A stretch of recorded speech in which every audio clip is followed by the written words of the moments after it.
So this tutorial, as my last one was, is also using the Power of Makeup palette by Too Faced and Nikkietutorials, and I'm just taking that shade Painkiller on my Morphe M513 brush and just putting this in the upper crease and flicking it out on the outer corners. I did prime my eyes and set that before I started the tutorial, so yeah, but I only set my brow bone and my crease. Next, I'm just taking that dark brown shade called Makeup and Chill on my Morphe M506 brush and just placing this in the same area that we did with that last shade, just a little bit lower on the crease, and once again flicking it out on the outer corner.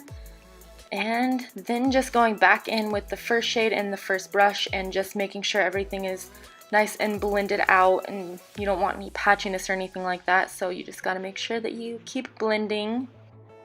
And now I'm just going in with an angled eyeliner brush and that same Makeup and Chill shade and kind of just mapping out where I want my first cut crease to be. And I am just going to be placing that and then kind of dragging the brush up a little bit so that it blends out and it's not just a random line in the middle of your crease. And then I'm just going in with my Maybelline FitMe concealer on a little concealer brush, and I'm just going to carve out that crease.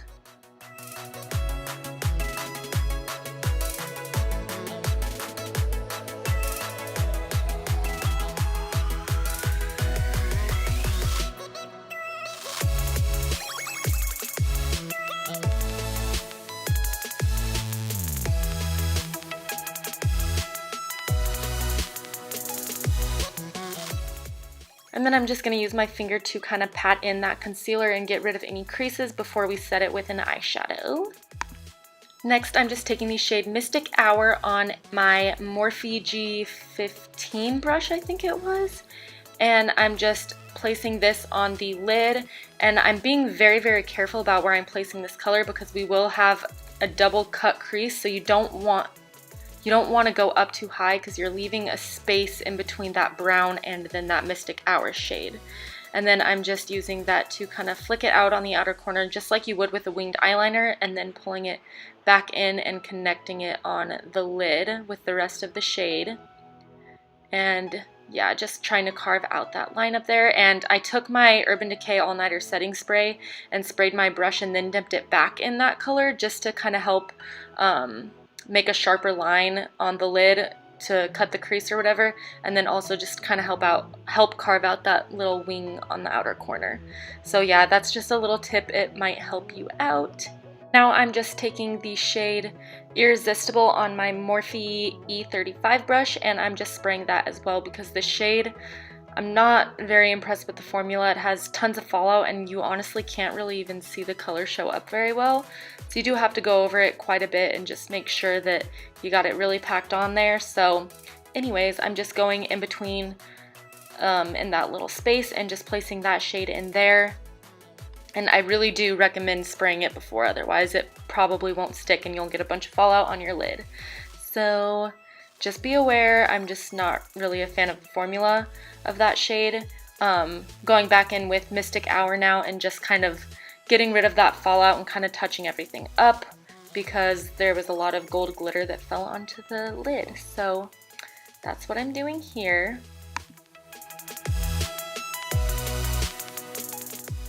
And now that we have pretty much finished the eyes, obviously except for the lower lash line and all of that jazz, I'm going to prime my face with the NYX Angel Veil Primer and just rub that in. I like this primer because it's pretty moisturizing, which is good for the matte foundation that I'm going to be using. So yeah, I'm using the Urban Decay All Nighter foundation, and I'm just taking that on my damp Real Techniques Beauty Complexion Sponge, I think it's called. And I think that the Beauty Blender, Beauty Sponge, whatever, is the best way to use this foundation. I have tried it with a brush, and because it's such a matte foundation and it dries really quickly, it's like really hard to blend it out with a brush. So having the damp sponge kind of helps blend it out as it's drying and whatnot. So that is how I recommend using it, but I really do love this foundation. I kind of have dry skin, I think, but it still works perfectly fine for me. I just have to use a more moisturizing foundation underneath. But yeah, it's actually really beautiful and it has great coverage, so I highly recommend it. And then I'm just taking my Maybelline FitMe concealer as usual and just placing this underneath my eyes and in the center of my face, which is how I normally do it. But I do put it on my forehead, down the bridge of my nose, on my cupid's bow, and also on my chin. And I do put it underneath my nose as well, just because I do get redness under there, so it kind of helps cover that up, you know.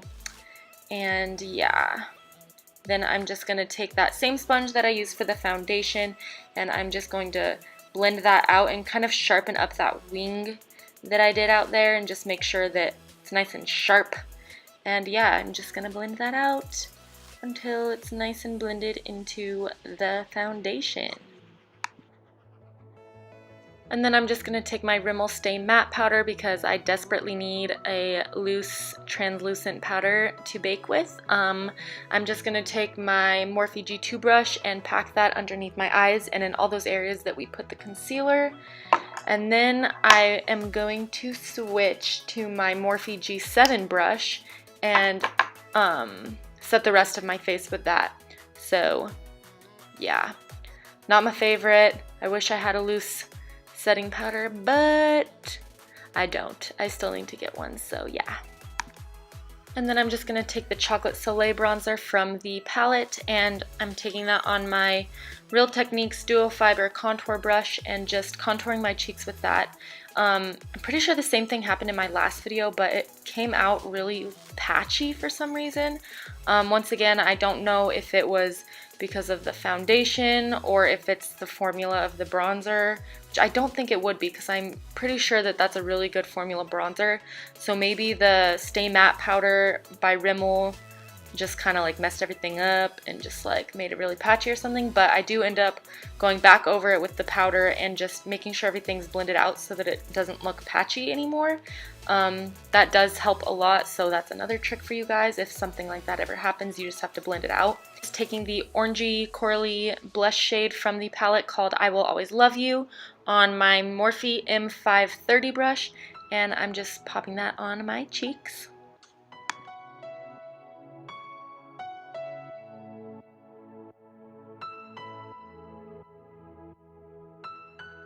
And now I'm just taking the shade Champagne Truffle from the palette. It is the highlight shade, and I'm taking that on my Morphe M310 brush, and I'm just popping that highlight shade on the tops of my cheekbones, and then on the top of my eyebrows, down the bridge of my nose, the tip of my nose, the cupid's bow, and the chin, like I say in every single video.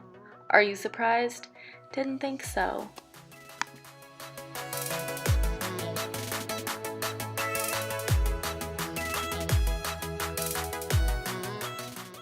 And to finish up the eyes, I'm just going to take Makeup and Chill on the same brush that we used on the upper lid, and just going to put that on the lower lash line and then blend that out with Painkiller on the same brush that we used for that as well.